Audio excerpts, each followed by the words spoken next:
সকালটা শুরু হলো 5টায়। আজ আমাদের স্বাধীনতার দিন 15ই আগস্ট। আজকের দিনটা আমাদের দেশের স্বাধীনতা সংগ্রাম আর সেই সব মানুষকে মনে করার দিন যাদের আত্মত্যাগের কারণে আজ আমরা স্বাধীন দেশের নাগরিক। স্বাধীনতা দিবসের অনেক শুভেচ্ছা সকলকে। তবে বিশেষ দিন হলেও আমাদের মতো সাধারণ বাড়ির দিন যাপন নিজেদের ছন্দেই চলে। সকালটা শুরু করলাম এক গ্লাস ছোলার ছাতু দিয়ে, সাথে দিলাম লেবু।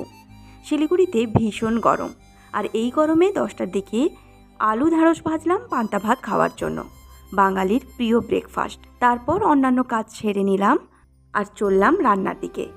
আজ মেনুতে ছিল উচ্ছে ভাজা, কাঁচকলা ভাজা, চিকেন আর টমেটোর চাটনি। এই দিনটাতে একবার হলেও আমাদের ছোটবেলার কথা মনে পড়ে। কিন্তু ছোটবেলায় 15ই আগস্ট মানেই ছিল স্কুল যাওয়া, পতাকা তোলা, দেশাত্মবোধক গান আর শেষে কোথায় কি টিফিন দিল তার হিসেব।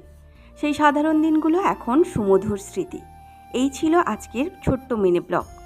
আবার দেখা হবে পরের ব্লগে। সবাই খুব ভালো থেকো, নিজেদের যত্ন নিও। তোমাদের আজকের দিনটা কেমন কাটলো কমেন্টে জানাতে ভুলো না।